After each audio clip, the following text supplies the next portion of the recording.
Hello, welcome to the first episode of an ex-member's journey. I've not really documented my experience with a particular church, which I'll go into in just a moment, but I've come to realise in recent months that it's time for me to kind of spill the tea, as it were. A lot of people have done it already, and they've given their perspectives, but as I've watched and learned about these different people's experiences, I realised that not everybody is the same, and my journey was different than others. Some of the stuff that they said matches exactly to my experience, other parts don't quite, and I wanted to try and give two things: one, a more balanced view from the experiences of being part of this particular group, and also to share my different experiences that I've had within this group as well. Before I go into my experience, I'm just going to give a few disclaimers about my channel, what I'm about, why I'm doing this, and everything else. If you are not interested in knowing my reasons and the disclaimers, you can jump the chapter. It will be the only time I'm going to say these things, but I think it's important for you to understand where I'm coming from. I will put it in the comments down below, but I just want it to be important to you that you understand that the things I'm going to say here are because of my experiences only. Everybody is different. But if that's something you don't want to hear, you can jump to the next chapter and hear the actual story of my life. So here goes. There are a couple of goals for this particular documentary. The first one is for my personal healing. A lot of things has gone on, and leaving the church back in 2004, 5, 6 or whenever it was I left, because there was no one that I could share my experiences with who understood what I went through. There's a lot of stuff that was still held inside that I didn't know how to express or deal with and bring to the surface. And it's only in the last few months, as I mentioned, that I felt like now is the time to kind of talk about these things. And certainly in the times I've been doing that with some friends of mine that I've been able to reconnect with, that has certainly helped heal me and get me into a place where I can put that stuff behind me a bit more. The second part of this is to highlight the things that went on, so that if you get approached by someone from the ICOC or the ICC or any branch of this particular group, that you are aware of what's going on, aware of the signs to watch out for. I hope that they change and they do become what they're supposed to become, but I know that at the moment they're not there. And I say I'm not going to go into details right now. That will be gone through as we go through these different episodes on this particular channel. But it's really just to highlight the things that have happened and the warning signs to look out for, to ensure that you don't get the hurt that I've had and that so many other people have had to a much, much higher degree.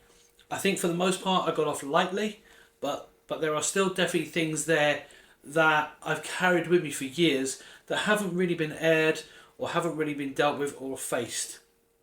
Lastly, my intention is not to attack these churches. That's not my goal, to attack these churches. At the end of the day, that's down to God to deal with it, as much as I want to kind of feel like I want to. And then the last thing is, as much as I would like these churches to change and I want to be the driving force to instigate and change, it's not down to me to do that. That's down to God to do that. And I don't want to come across like I'm attacking the church in any way, but rather highlighting some of the stuff that is there that is just not right and just not biblical, and as a warning to other people. And hopefully people who are even part of these churches will see some of the things that I'm sharing along with other people that have shared before and make the right changes to be in a church that is truly representative of the Gospels. There will be times when some of the things I'm going to say are going to be quite strong and are going to be quite powerful. Bearing in mind these are my experiences, the things that I've gone through. You may have a difference of opinion. You may have gone through different things. And just bearing in mind as well that some of you watching this have either never been to this church or have joined the church at a much later stage in life. So some of the stuff that I'm sharing about was before your time, but I know that some of these things still happen today. And last of all, you may find some of the words that I use here are words that may trigger you. If you've been part of this church at any point in your life, you may find some of these words I use are triggering. I'm not going to go to the words right now, but that will come up as we go through these different sessions. But I urge you that if you do find a word or a comment or thing triggers you, Feel free to take a break, come away from it. I'm going to try and chapter this to make it easier for you to absorb it and understand where I'm coming from. But, feel free to walk away from it if it triggers you. But something I have learned for myself is we've got to embrace these words. A lot of the words that are used in the church aren't negative words. They're not necessarily words that have a negative meaning, but the way in which the church has used them have become so. Just bear those things in mind as we go forwards. I'm not going to make this announcement every single video. This is just the first one, and I just want you to be really clear that you may find some of the stuff that I say may stir up emotions in you, or maybe even thoughts or experiences that you've had that you hadn't remembered before. But from my experience, by embracing them, by actually allowing them to trigger you, and then vent that triggering to somebody that you feel like you can really speak to, somebody, ideally somebody that's been through it, and there are enough groups out there that you can speak to who used to be part of the church, where you can connect with them and get that healing that you need. Okay, so I've done enough of this, so let's get into the story. Back to the story. Okay, so the name of this group is called the International Churches of Christ, or as most people know it as the ICOC. Formerly, when I joined at least, it was called the London Church of Christ. So that gives you an idea of at least what group I was in. At least, I was in the UK and stuff like that. And in today's episode, which I'm entitling From CofE to ICOC, I think is a good starting point. There is so much that has happened within this church. There's so much that's happened within the ICOC in my life, or the London Church of Christ, International Churches of Christ, whichever you want to call it, that it's difficult to know exactly where to start. Just to be clear, CofE stands for Church of England, which is the established UK churches, Anglican churches across the UK, Ireland. I think they probably even go overseas as well. I'm not too sure on that. But as far as I know, like the Catholic Church, they're in all countries as far as I know. But the Church of England is probably the most established one here, that and the Catholic, the two kind of key ones here. There are many others, but those are the kind of main ones. And that's where I started my journey. So taking it right back, it feels like a therapy session a bit, but I grew up in a Church of England school. Again, I'm not going to name the school, but I grew up in a Church of England school. So I got to hear all the gospel songs, and I got to know about the Bible and a lot of the things that were spiritual in that sense. So I knew enough about God to make decisions when I was old enough to make a decision whether I went to church or I didn't go to church. At my primary school, I was at church every Sunday because it was part of the church, part of the school. We would go to our school every week. We would be there on Sundays and stuff like that. It was part of the, I don't know if you want to say agreement, but it was definitely part of being a part of that church. When I moved to secondary school, that's when I kind of walked away from it. Although I still believed in God, I still had faith and stuff like that, but I wasn't part of any church. I wasn't really involved in anything. One day I went to a fair, like on these little summer fete type things in one of the schools, which again was connected with a Church of England school, and got chatting to one of the guys there. I think he was the campus minister, no, the minister of the church there. No, it wasn't the minister of the church, beg your pardon. It was somebody underneath, so somebody who led the youth groups within the church. And we got talking to them, and they told me about Pathfinder Club, I think it was called back then, which is like a group for 13 to 16-year-olds. So it's almost like a pre-teenager group. And so they invited me along to that, and it was just basically an evening of games, bit of refreshments, hanging out with other like-minded kids, and it was basically a safe space to kind of just get to know the kids who were within a church. However, when I went there, one of the stipulations was that in order to come on these Wednesday meetings, which is when it was, we had to attend church on Sunday. And that also entailed being at Sunday school as well. So reluctantly, I kind of went along to that, and I did come along to the Sunday services, came along to the discussion groups during the main part of the service. And over time, I actually quite enjoyed it. I actually kind of enjoyed it, and I really got into it. And even to the point of having, my own personal Bible study, my own prayer times and things like that. I had my own convictions, shall we say, about the Bible, and just really I took it on board to really learn about God and just read my Bible, pray, and be a Christian as best as I could be. Fast forward, and a few years later, there was a Louis Palau meeting down in QPR, Queen's Park Rangers, with the likes of, hi fans, Cliff Richard here, who was one of the speakers there. And I think even, what's his name, Billy Graham, I think, was there at one point as well. So some of the big top dogs there, plus obviously a bit of celebrities and stuff like that. And I got moved, and I was really moved and inspired by some of the talks that were there, to the point where one evening they called for people to say, are you anyone who wants to come and be committed to God or give their life to Christ, just come down the front. And I kind of did that. At that point I decided, I want to start really honouring God, really serving God, really be a Christian effectively. And I got down there, did all the details and everything else, and my spirit was moved at that time. But then come the next week, and I felt nothing. There was nothing there at all. There was no emotion. It didn't go anywhere. It didn't develop into anything else. So I just carried on going to the Sunday sermons, Sunday services, the Pathfinder group. Eventually, obviously, I outgrew the Pathfinders group and had to just join the main service. Got involved in plays and song, choir and all that kind of stuff, which was fun. I enjoyed it. And then from that one, there was also the church I used to go to from the school. I eventually started going there as well. So it was kind of, because I moved location, I think I moved houses at some point. So I started going to my old Church of England school church at that time. And this time it was the teenagers side of it. So there was a teen camp. So I'd matured from Pathfinders to the next one up. At least I think it was that way. I can't remember which way around it is now. But anyway, so I went along to this, and a couple of times they had these teen camps where you would go away for a week with other like-minded individuals and team leaders and campus meetings and stuff like that. And that was a lot of fun. But one particular year, or the second time I went, there were some things that made me change my view on the church. Because up until then, I felt that this was a church of God. They were spiritual, they were godly. It was all very legalistic in terms of just reciting words and not really very emotive, not really very spirit-led.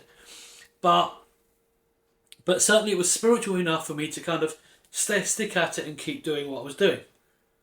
But some things happened in the teen camp that, if they happened today, and I'm getting a bit dark here, if they happened today, these people will be up for a lawsuit, effectively. The one specific thing I was saying, there was no sexual assault or anything like that, but certainly one of the camp members encouraged a group of boys to skinny dip in the sea down below. Now, 3 of us decided we're not doing that, and we walked away. And obviously, bearing in mind, we were still quite young. We were still in our mid to late teens, if that. So we were still quite young. So if it happened today, the whole thing would be different. We'd have a different approach to it. But that really bothered me. That behaviour really bothered me. And to make matters worse, there was in the distance when this guy did this, there was a group of female canoeists. So here's these men that are supposed to be spiritual, or this spiritual camp leader, encouraging other boys to strip naked, swim in the sea in front of other women. Now, granted, they were a bit far away, but they could probably still see that there's a bunch of guys getting naked. I thought, that's not a very spiritual thing to do. That was kind of a really major mind change from the church that I was at. Not to mention, when I was in one of the tents, some of the guys were selling dirty jokes. I won't go into the jokes that we're talking about, but they were telling dirty jokes about women, effectively. Obviously, it wasn't like it was really dark and deep, but it was definitely not wholesome talk. And I thought, this isn't really Christianity. These people are supposed to be godly. And it really bothered me that this was going on. Now, I believe it was 87, possibly 88. I can't remember the exact year. It was a bit of a while ago. But I got approached by a gentleman. Again, I'm not going to give names. I got approached by a gentleman just outside of a train station. And he... the funny thing is, he came across like a typical missionary worker. Because even in the Church of England, they did have people who were missionary workers. i.e. they would go out on missions sharing their faith, and that would be their main role, is to literally go out, reach out to people, share their faith and blah blah blah. Sometimes they might go to other countries, but that was a specific role. It wasn't like everybody in the church did it. There were specific people within the church who would go out and share their faith. And this particular guy from the ICOC, he reached out to me, and he had that typical look of somebody that I consider to be a missionary. You know, the old-fashioned shirt, old-fashioned outfit. He wasn't wearing sandals, but you could imagine him wearing sandals with socks on. He was that kind of typical religious missionary, if it makes sense. Very cliche. I don't think that's the case now, but at that time, that was kind of the cliche idea of a Christian. So while he gave me his card or a bit of paper with the details on it, I gave him my roll number, which is a bit dumb. So anyway, when the guy called this time round, I recalled meeting him. I remembered meeting him. I remembered him inviting me and giving me the card and this, that and the other. I remember speaking to this guy, and he invited me along to a Bible discussion group. And so I started coming along more regularly. Then they had like a midweek meeting, which was, on this occasion, it actually was a midweek. It was actually on a Tuesday evening in a local library to where I lived. And again, this time the difference was it was more of a service. So people were singing, there was a lot more people there, got to know everybody. The sermons were a bit more, the messages were more of a lesson. And again, there was more conviction.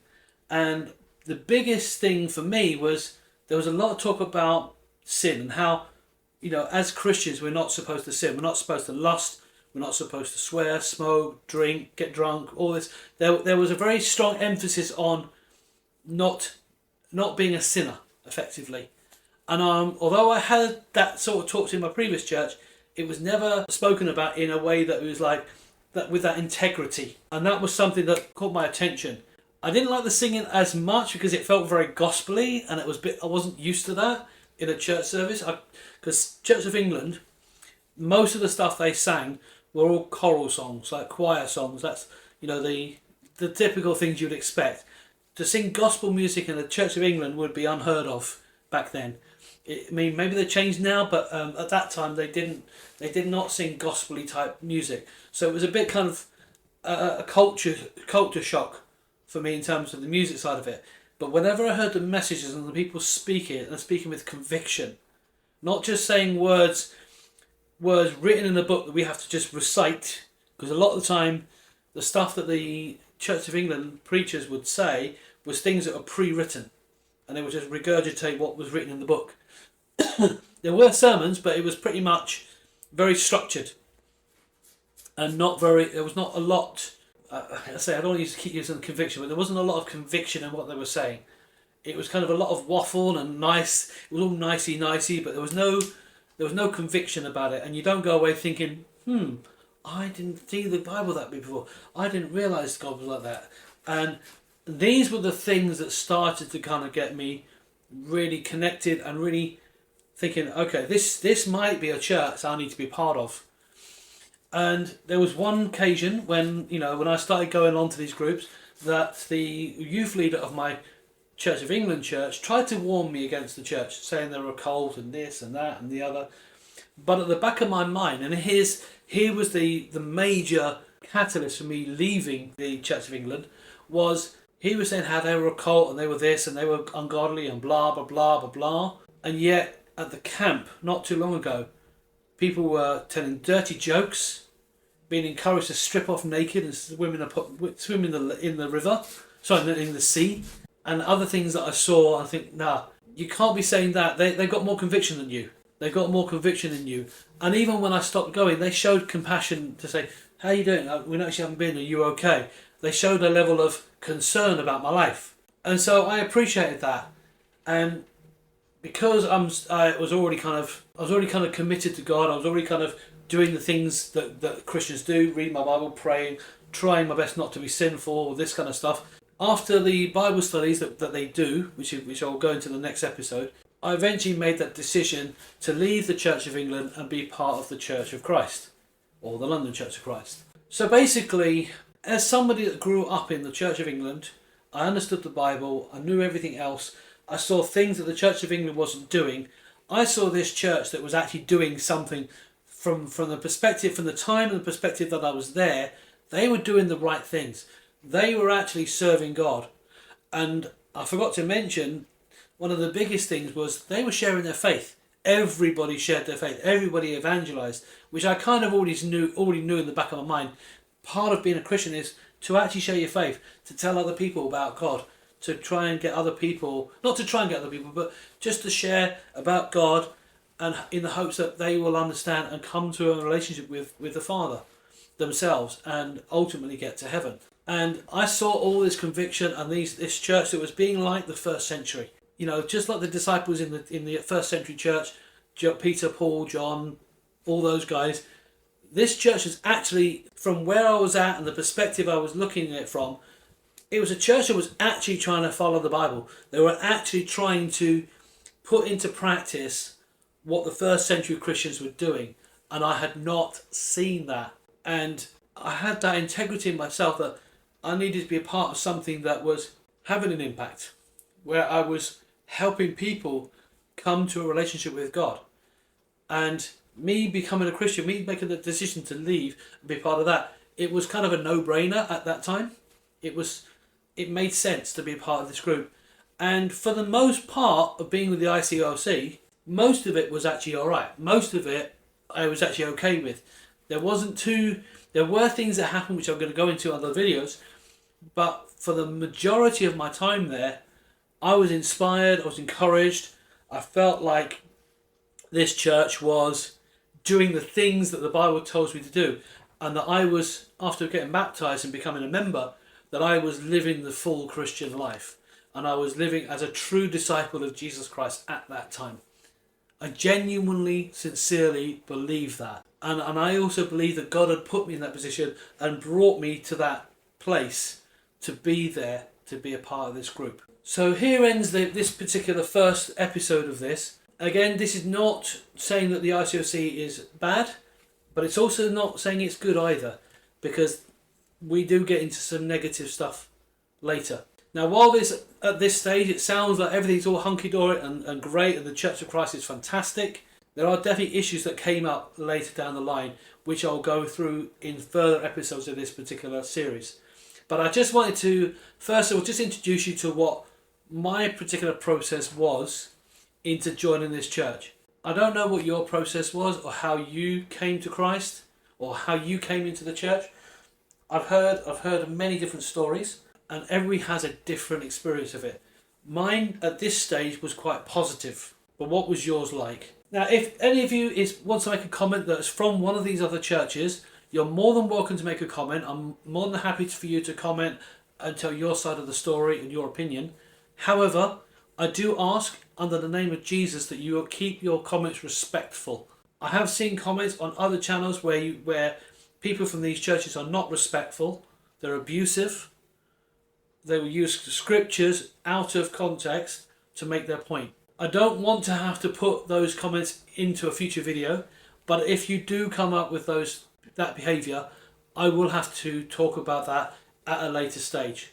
But I urge you to be respectful in your comments, and that you come up with reasonable responses. If you don't agree with something I've said or someone else has said, that's fine. Your arguments need to be reasonable. If I get the sense that there is aggressiveness or abuse, you will be blocked, and I will make a mention in future videos. So please bear that in mind. If you found this video useful, helpful, you can relate to it, and maybe you have a very similar story to mine. Maybe there is somebody that has a very similar story to mine. Perhaps your story is very different, but maybe you've got a similar story to mine. Feel free to share in the comments down below. Anyway, I thank you for listening to this first episode. I'm not going to ask you to just like, share, subscribe, all that stuff. That's completely at your choice. I'm just sharing you my story in the hopes that if you are someone who's been in what I've been through, that you'll learn from it and you can heal as I'm healing. In the name of Jesus, thank you for listening.